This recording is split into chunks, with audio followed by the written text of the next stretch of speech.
masho ganyu abakutureba GNTV simarhanga abwamwe naho muri uko muyihanga ryona wherever you are. We welcome you on GNTV at this evening special. You are with Bishop Dr. Cyrus Taibwa. I've come with my friends. We love you and we love God. This evening special, we are so grateful that we are here and we are here to raise life. So nkoko mukutureba simarhanga abwa okuba nitwe nuza kutwikereza erizoba tukozese mununga orinyankore ija nabanywani bitu bingi kandi abagenyi batinisa umuyangomu abagenyi bitinisa umunji yo kwikereza kandi abantu bareta ikintu cyamane mununga omuryankore aburangatiraho amashitaka bashikaho kabaho kurekwa kabahe entwaza kandi akabareta ngo bagire icyo bakora umucyo cyankore kandi ikinkutsa kubashaba ngo irizoba batakashumurira intanda kabanze batagambira amazina gabo naho bakurga then utakarga GNTV tova ku GNTV obor Kampala obor Guru obor Soroti obori Kenya obori Cameroon wherever you are on GNTV. We are here to raise life and this evening special, it is special for you. Just call your friend and tell them to be on GNTV and you will so be blessed. You'll be blessed indeed. You'll be blessed and therefore tell all your friends we are unfolding a very important package for you, especially if you are from Ankore. And that's the reason why we are going to speak Runyankore, because this package purposely is meant for Ankore. Whether you are in Kampala, whether you are where, and we will have a chance even for us to hear from you on our phone call or later on. Tuza kutunga hona kaire niwo kandi tukereze dakika nce mwino bayiteka tekereje abwire bwo kutera kandi sumu kwahori abanyashema abanyarukungira abanyakabari abarbundu bujo tube tugiremo some technical faults byoma bikasya sande kunkanti simarhanga computer yahire tugigarireho byone bya manya declink manya black magic what ebuna obu tonkamwe bari kutushabira byona bigarikiraho kandi cya buri kimwe cyona cyaterera mwe ntat kandi turu kandi kwereza mazima n'umoyo mwe munkirize kandi mbasime munonga ahubwo mwikumira ha GNTV ababarho murancawa n'ababarho mukasheshe n'ababarho mwihango ryona kandi nabarukuzagumaho ikireki neyo TV yo kubasa kuboye n'umuka yawe ukahurra utine kintu cyona cyo yararikirire abo kubane TV y'amakuru marungi mwe n'ikireki twina amakuru marungi kandi agutwakuretera kandi munkereze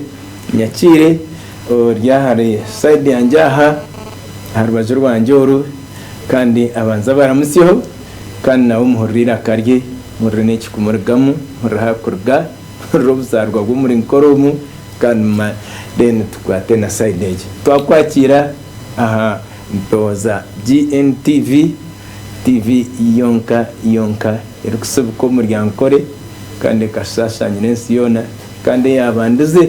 umuryankore ahabwe TV zundwe hegiye zundwe twakwakira sebo yore mnonga mukamasimwe amina ubishimwe Bishop Cyrus ranga kukozesa umuringo guri kwingana guti ikigambo cyo nzete mbabaze amen kuzagobeza babaze babune yangu takagire hono mwe nimbabaze zo ranga kajya ngo tugume tushabe buri zoba amina kandi burukasheshe kwasa kukozesa umurimo gune ukagwikiriza ukakora ukashemera guti kikabasa kuba kirungi abo kutwara ibigambo birungi by'umunsi amakuru marungi Bible negira ngo reba kushyira ikirungi ebyiri biri kutwara amakuru amarungi yarushoze yes evangelo mwene ebyiri ibyo Ruhanga ugizira umugisha yagwa kandi tibiyabusha abo kuba bine okushashura Ruhanga tubeheyusha icyo nakitaho amen muri izina ryanjye Andrew kaguhangire ndiwa nanye ndiyo akuno wankore niyo kuzarwa witwa Sharaho cyine ho muguso w'imyaka 99 abo imbabazi z'izina nabaga Kashara atabanyakashanu bakureba bandeba mene kandi babasa no kumanya bakumanyage buzima so nanye nabakira habwa umurimo gwa Ruhanga ugu family nindiga family y'umugurusi n'ingwire wabanze kuba umuruzo kubanza umwahure imyaka ya 16 akaye nuyabanduzo mukubumwahure njena kandi kansi ni mwebembera umurimo ugu kuba mukuru witware y'abajungu akahumura imyaka 15 umbohereza umbe kanisa gona go muri nkore yambara reza ibanda mbwe no buhereza bwona muri Greater nkore yituriyo ntozara mu amakuru marungiyaga hati nyewe nko kumwamburira nanye nimpereza umuhereza ubu Covenant Nations Church ubuhereza bwa Pastor Patience Rwabogo ikanisa yeruzira inene zindi ibiri ndije rintinda ndijo erbonga kandi twene na Bible kareki yes mbona ubuhereza ubu no Africa yona kandi buhereza imyaka 17 Ruhanga butereho amen kandi nanye ndiyo mwe habahereza ababeta ba elders instamar kikorwa ba elders kandi ndiyo mwe bembezi abajuru ba elders kwebembera mission zona yine timu mpango y'ukora nayo yes ekwaterene no murumogo n'abantu benshi mukama athereze umugisha okuhereza no wishe mugo ahamwe na Uganda ahandi na heri ya Uganda mwero buhereza ubu buwere ekigendero cyabo mukwanga ikibi okwetesa okushomesa abantu kutine kibi kugarukana na Ruhanga kugaruka kubahindura busya umuntu nguka yabutosha bakaruga umunako umugoro bakashyira ndwara bakagira ubumwe bukundana abo kubebyo kubikozerwe nibitaho umuhanda gwa Ruhanga ahari kuraba kukoragana n'abantu ubuherezo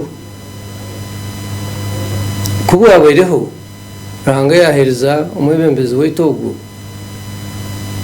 ukorekwa Ruhanga yabanza kumutuma mu mwanya guba abantu beta buyikwe hakari ibizo bingi yahura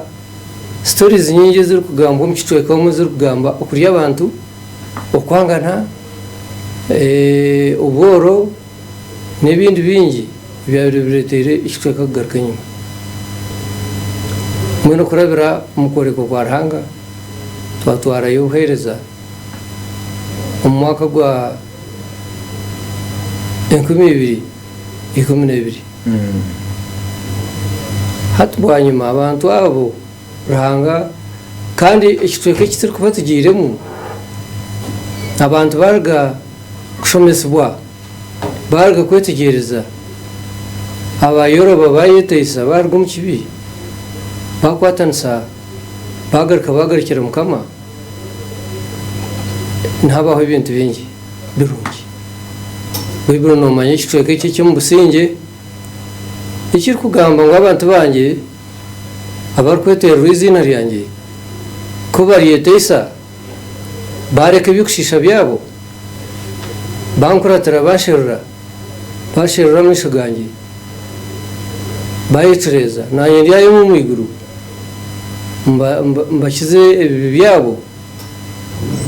kandi ngaruke ntambire nsi yabo. Ikindi kiri muri Yoweri ishuri ibiri Ruhangana wa kana arabura abantu be ati abantu banje mu mwangire kumpurura ninza kubateza nziki insi yanyine cokera ni muntu murara kubi n'umwinara konka bomba bazize yagaruka yabagambira ati kumwa kuntakira umuringo gunaza kubashobora konka kana yenda ngo beje betese ati kumwa kweta abagore bariyo n'abana bato mwayeta bakuru mwareta abagurusi mwareta bebembezi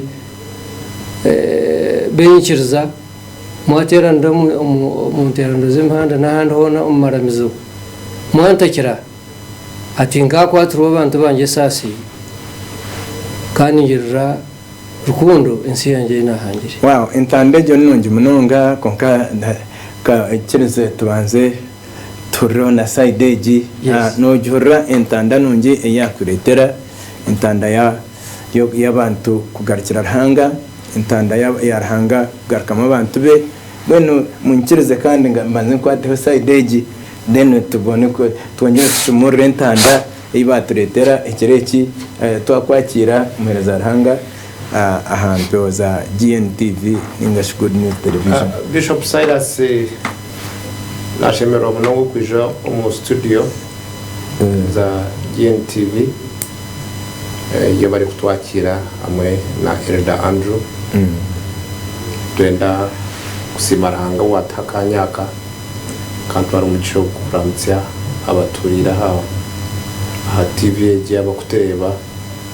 mukamasimwe Amina. Abariyo kwa bakutereba Ruhanga simwe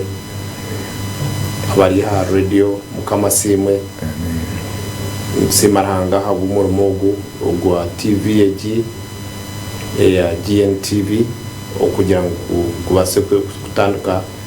umurimbara TV yengiri ndikisimbira Ruhanga mazina de Wilson George Mugara nanye ninzarwa hariya Nyabutanga muri Shembabure kandi ndi umumbahereza aba Covenant Nations Church ninkuru kushaba na intercession mukanisa kandi nkura department ya marriage kandi kabani nyerida wa coordination y'ibiterane ya Covenant Nations Church eberkweta light up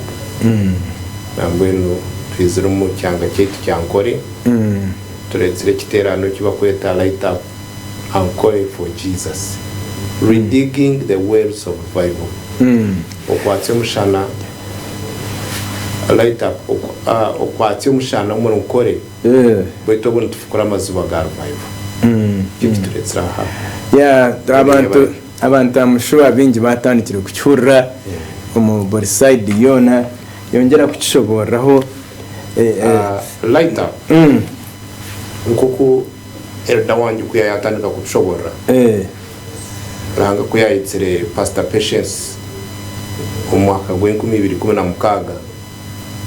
akatandika ikanisa ya Covenant Nations Church akatandika n'abantu bake 2016 yatandika n'abantu bake n'umuhora twarikira mu mataji ashatu ikitebe kikuru kiri Ruzira tuje twatandika itagira indi eri Bunga bueno hatitandikire Joy Church Joy Parish eri Ntinda na Munonga eminyeto mukaranga kuyabe na mugamba na mweta yamujyata twara umushana umur Africa. Wow. That's where the word light up comes from. So omwaka ogw'2014 nkoku Elda kuyagamba hanga yatandika kugamba nawe yaza kuro bujuruzi bwa byayinubirwa wikwe abatakumanya wikwe ariho district nkuru yakweta Mukono n'indi jo niginja ezo nizikwata Lake Victoria hati buyikwe eri hagati yazo hati buyikwe eri mu Buganda gingeri mu Busoga buyikwe ni rukwata hari Nairo utakambukire kuza Busoga haza abantu kuba indi bagahereza ubujurizi patience ni bamugambira abantu buyikwe kuba kuri abantu cyakikira konka kutwatwereye mission umwaka gwe 2014 hakabaho transformation ya mani rahanga ya yatsimushana abantu bajunwa bayita isuku y'abantu bayita isuku bo indi bayita abantu nibabarya kushanga umuntu nagenda nyumushana nangwa shituka twakuzera ntura ngo abantu bakanbariye abantu abo bazikire buyikweyo bakaba kugana nyumushana nogenda umunguto bakutema ugwatema umukono agenda undije jitema uguru undije agakate mugundu mukono nuko bayibari konka hanga batayayire buyikwe yahinduka amina kutwarigiraho mu mwaka gwe 2021 rahanga yangira kutugambira kutwara umushana niho twehire kigambo munonga kucyamye cya light up batwara light up umuri Royal Triangle n'umugimanya abari urutaro rwaretse government ryo mu gwebembezi twatwara yukwete isa no garesi no kujyangu tujigarukana na rahanga 2022 twaza bunyoro muno mwako guhere tubeteri guru haza kutubenteri guru tubentekatega nkuza kuza Arua twarga guru tucekanise tuzaru konkara hanga nuko gambana itwe ngo muze nkore aho kuba niyo revival yatandikire ngo nicyo tujaha ebero 14 nyina ngo wishe muturire handike birebyo 14 obyetegereze 14 okusibiri 18 byokozi kwa katano tuja kubatira hari mu cyayi boma tuineho engiri yo kweshengereze cyanga cyaitu yo kweta isofumu yo kweta isaba trezi yo kweta isa okugaruka inyuma nkoku revival yizere kareto mworeka gwakitse umuri nkore mu no muri kigezi ikaraga mu kazi mu East Africa ndena ngo umugwaricyo gwaki nicyo cyatureta amen no so ekitera neki no expecting amacho yare no teka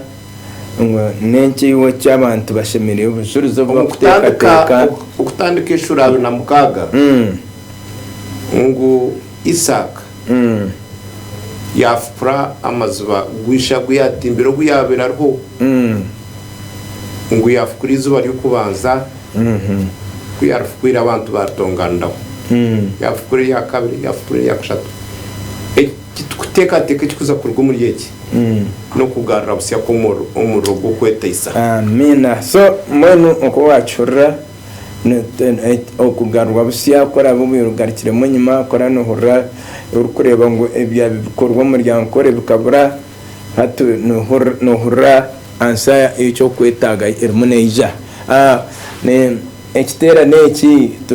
twacura kiryo muri yankore cyaza kusangira nkore yona cyaza kuza King of Kings hano yakamukuzi twachangahi cha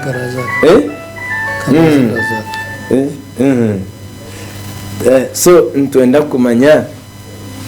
ekitera neki twaza kuchangahi cyaza ku ati icyo kumbuza n'ikintu cyo mugisha yes okutaya yorahanga nubuhirirwe amina mbwenu ukizire ahakamukuzi amina hariya boma cyaza kuchanga cyaza boma no veneri kuzakuza okay kandi mbararegi niyo yakuberera center habo kuba ngo bureberezo bwazera ganda mareberezi haije kuba hariyo ntu obureberezo bwantungamo abanyantungamo ubureberezi ubwa Western Kore bwa Bushenyi ubureberezi bw'Ibanda n'ubureberezi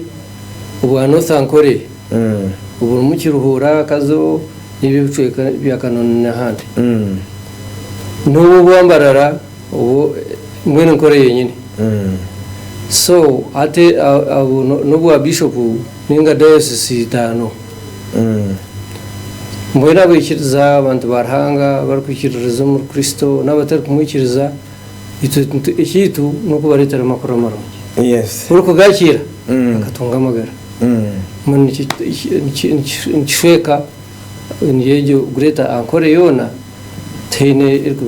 iryenyuma so mwene ba bishop bona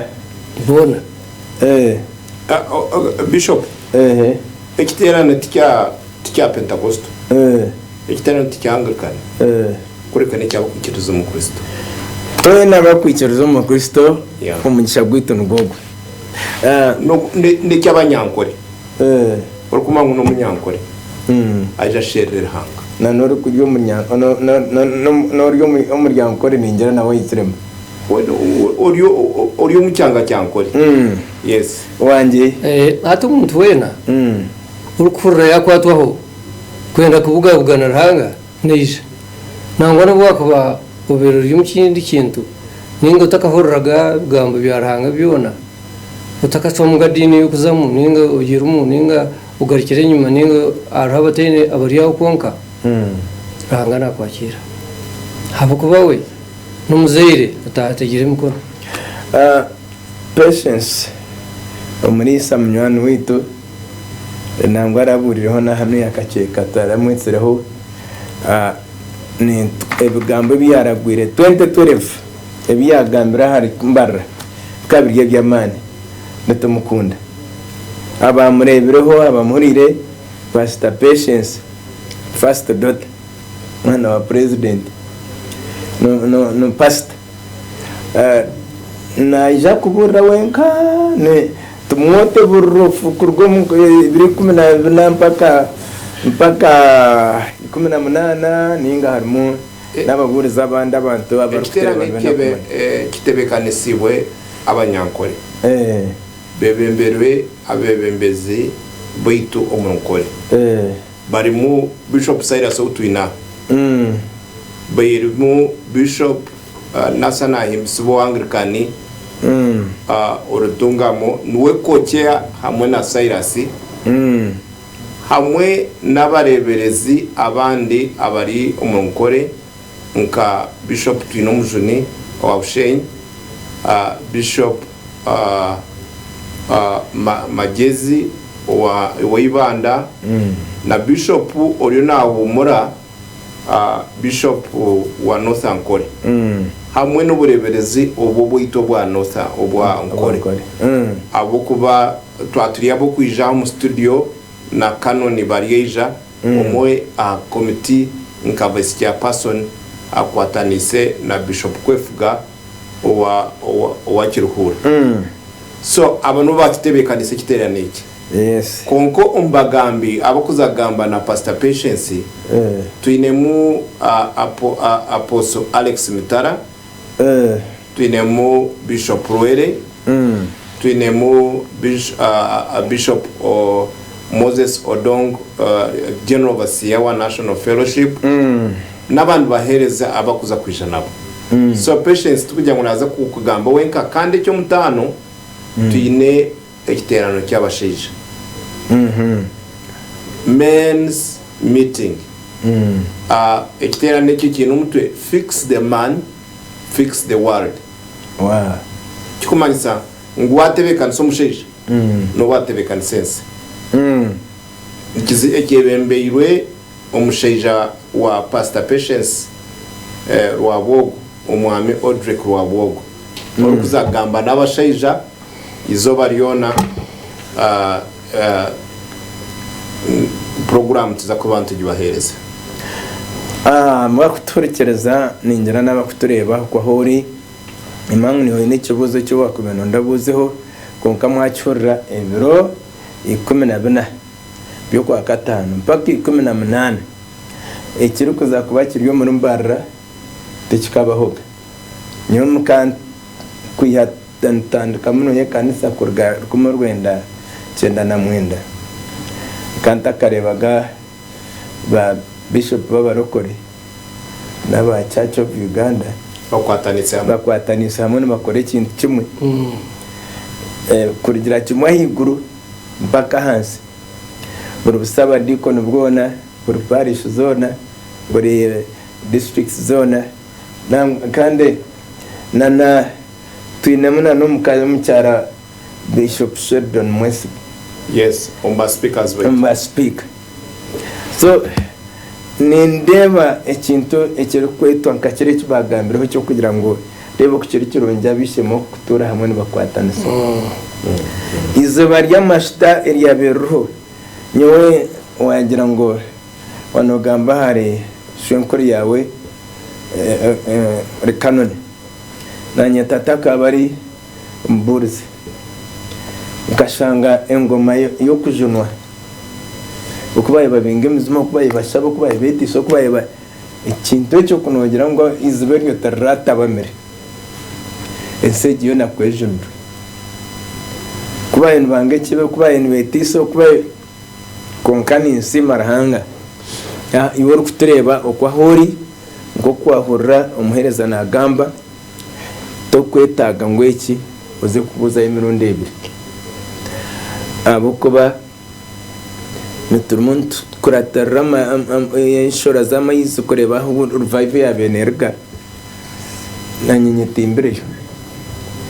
nimbasa nobasa butangarira mu Church of Uganda munze kumayo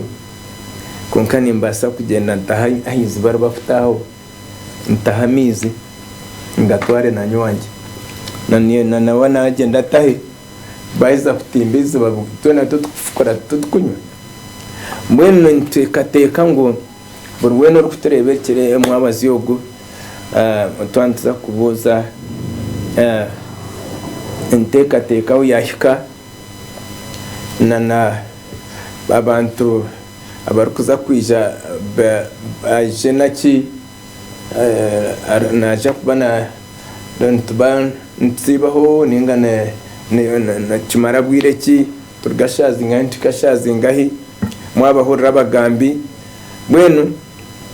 tuban in fact tugambireyo turgantuza kuban turgashazi ngahi tsao barwire babarete bajabara ninyenda kushaba abatajundu babarete empomene birema babirete harwo kutambirwa no kukira ninga ninyenda kushaba abaturire ngo tushemere kuferu kiteraneke yes abo kube icyo kutangaza cyawo no base kukihaho tinye kutebekana se cyo kutangaza kureka ranga no kutebekana se cyo kutangaza kureka ojo itebekana se kwakira kiranga cya kutekatekere na munonge cyo kutangaza cyo kubanza no bwarkanda ranga yuwarigire hari aho wabirori aho wabirostami ija uyite ugarkana ranga icyo nicyo cyo kutangaza cyo kubanza cyo kweteyisa tukarubwo mu kibi tukatana n'ikibi tukagena na rahanga icyo nicyo cyo kutangaza cyo kubanza kwaruho rahanga cyakwenda kutukorera kutikiza naza kutikiza amina kandi ninyenda kushaba ngo uyitebekanisiza kanya oronda hora arare uraronda ahora abase kuburi urutya nondu bandu tandika shayibira zakasheshe no yikumene zakasheshe abo kuba nekiterane cyo kushaba cyo kweshengereza rahanga cyo kugarukana rahanga abo kuba ntena ngo amazu bagaitu ga revival gagaro kandi tukakubasagarukaho twategere ikigambo cya rahanga twatetesize twatashabire aze icyo ntena ngo tukikore mbere bitanu tukikoze namani kure ngo tugire kitwatunga ntwabanza kwakira amasomo mukaga 10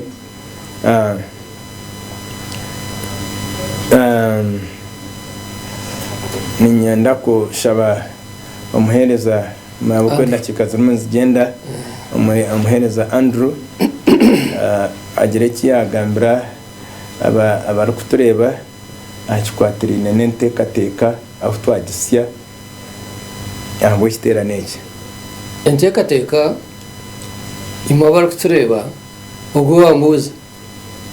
nomwe habe bembeze we na bishop ahimsiwe Nathan wa South Ankole timu mwagihurira kwera impango kandi abantu bona beno mujinya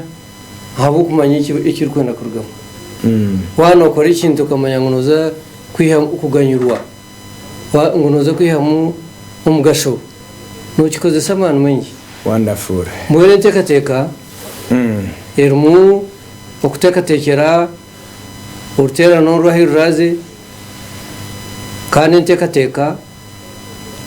tekerwa abantu nkenkumi ibiri abarkwetwa muri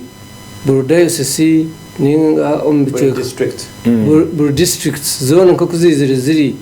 habako bakubara districts zone zetorero katamuna za municipalities na city nibishike biceka nkai 18 mwen harga y'abantu bari muri ganigana n'abandi barakushagamo kuja kwerundana kaka abantu abarankamu 12 abo kurisa abo kureta motoka abo kujagarayo abo kuraza mbona bari accredited abayine na card na za tag n'ibindi kuko abantu abandi bona ngoko barkwet bona barije basibaho bagumena basibaho bataha bariyo turi abantu baraza ababinagamba mwera tenteka tekezo zashikire hare rahangari yo nabikora harimo departments nyingi ezero kutekateka ibintu ibyo bya transport nabyo tukabiteka abatensi abebyo kuriya ababyona n'ibindi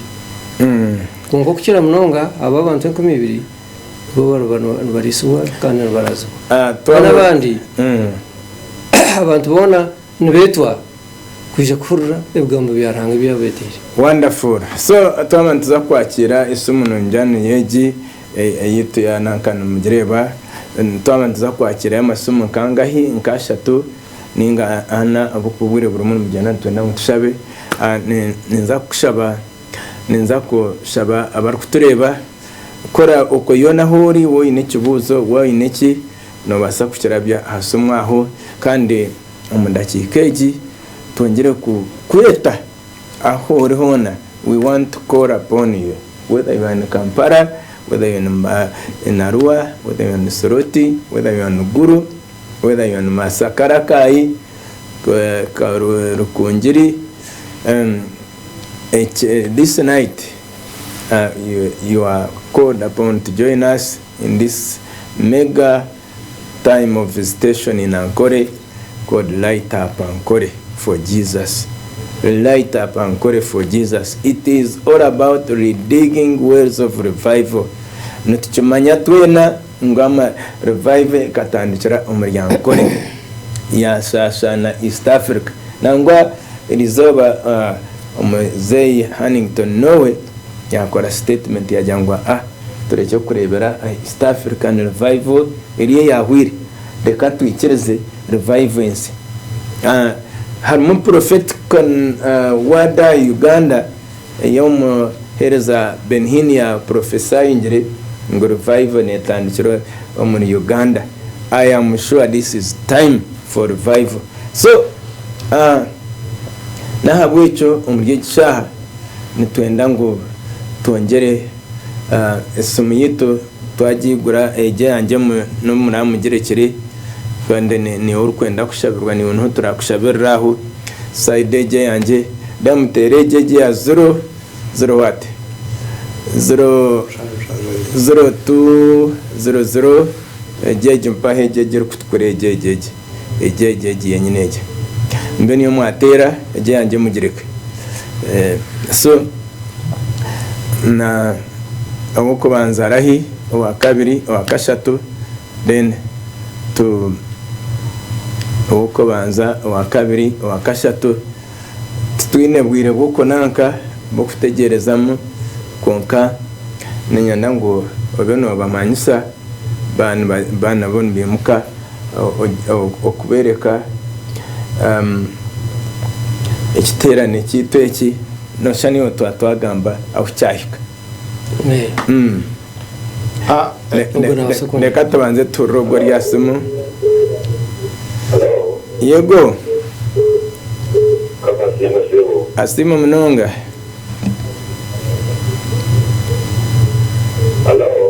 Tukurire Gendo Misho.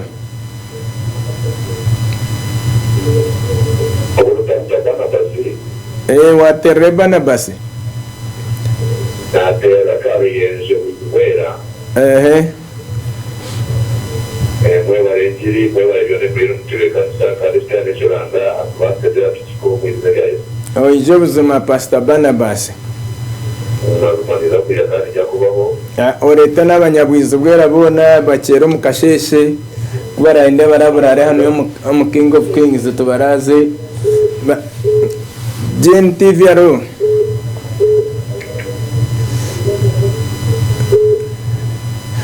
Awishemwe.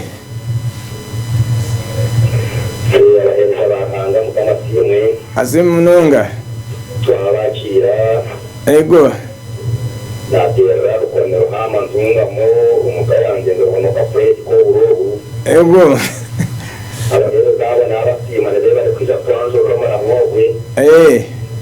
Mwenu tura hamwe nabo kandi ngenda kusima uhereza icyo kusaya kusima webare tuburire ngiro tiyerare. Amina. Kandi tukomorire abamutwira by'abakanuza baza kumenta tukazirika batugarra maranya kusima uhereza wa kusaya hasi. Amina. Rukoniona mujirete ntungamo. Gen TV aro.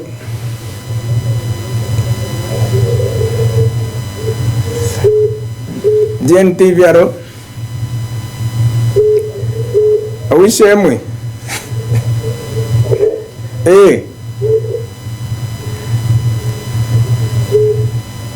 Awishemwe Gendo Misho tukurire. Biteke mamani, biteke mu vibe.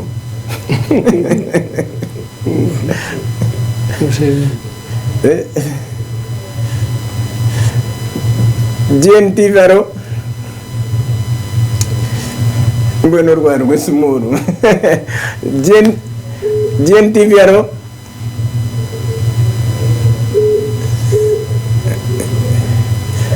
Aro. Gendo Misho azo gambe oriya MP tukurire. Asimu Munonga. Asimu Munonga aza Russia speed. Amina. Ata mwetu zibunu bandamu yambanze be Hurum TV. Gen TV aro.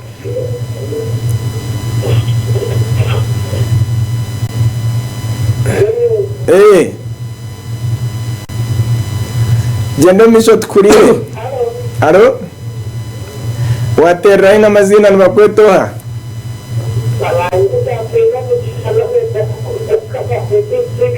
Yama umukiga we. Gendo Misho.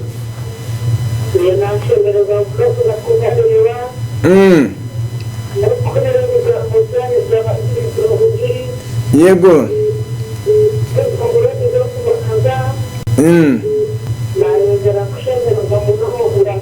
Amina.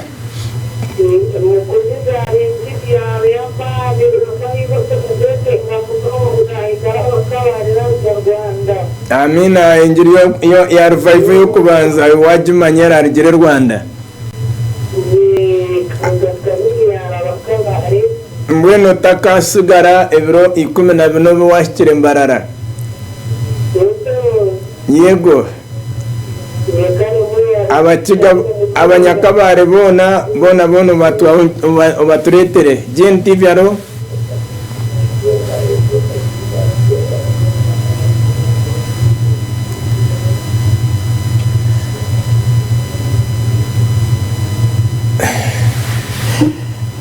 Teri.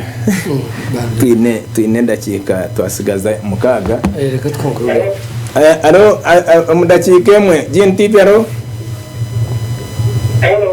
Gendo Misho tukurire.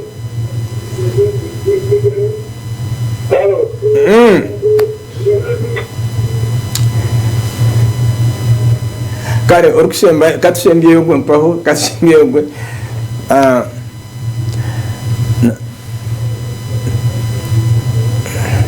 natura byese mwege ni cyurukishiro mwena mwe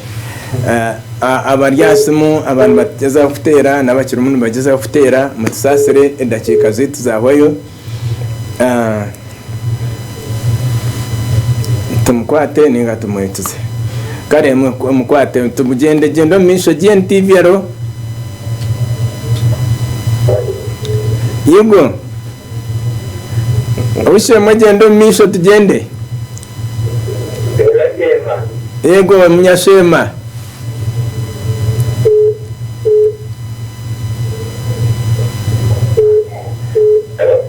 gendo misho niyo twahereza chance ngo ugere cyo wagamba niyo turikirize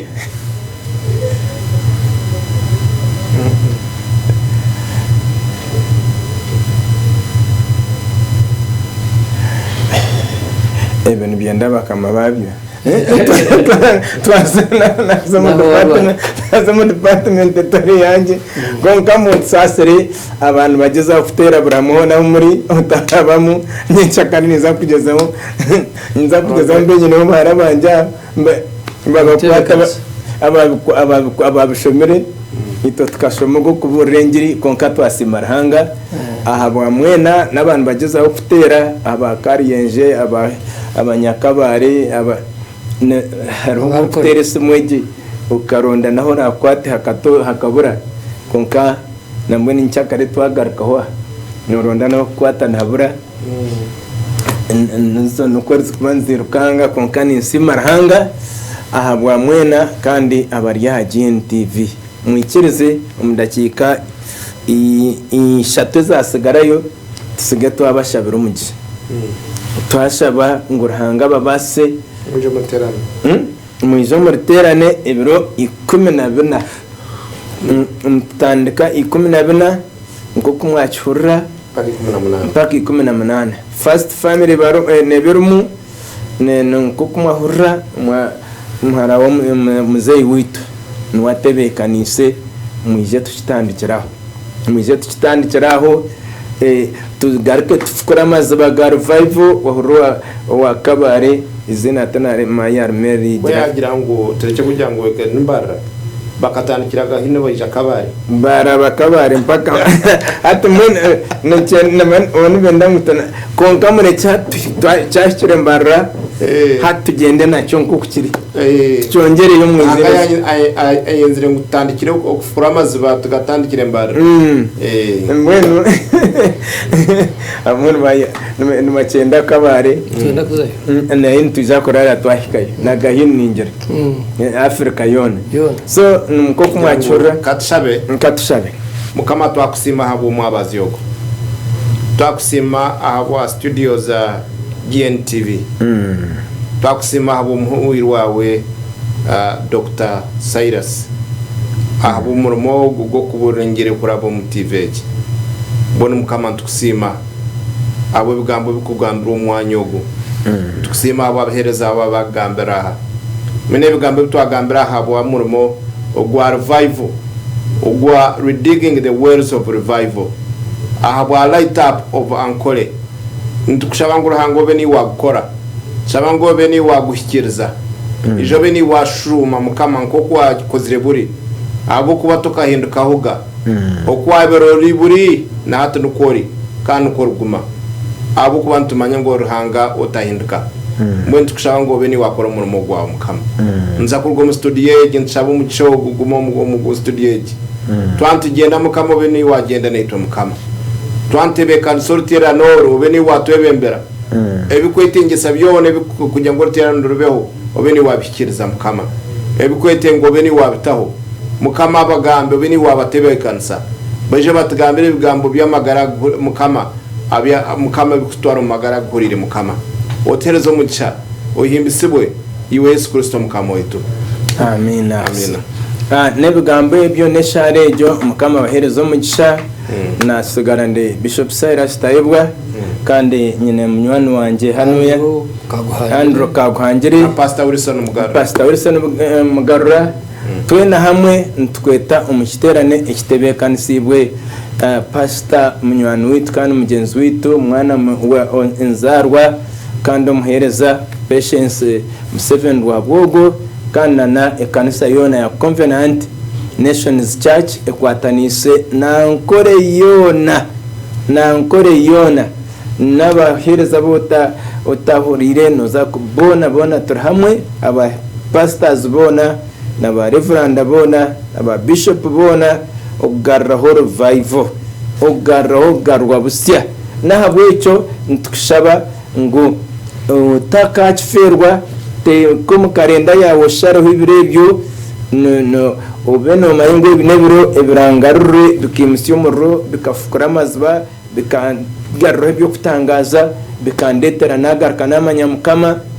ntushaba ngo ekintu ekyo kitekamu stamp ogira h tikiri infere ni waraba no kigambo gira ngo nkacungurwa nkagarwa busya oba leta kiterane cyo kwatyo mu romurankore otorgaruka kwefuza ito turho tutebekanisa na nyandyo mu mbaru kutebekanisa nkachairman na mugenzi wanje kocha na bishop nasana himsubwe n'abarisa twena buryo mwine cyari munakora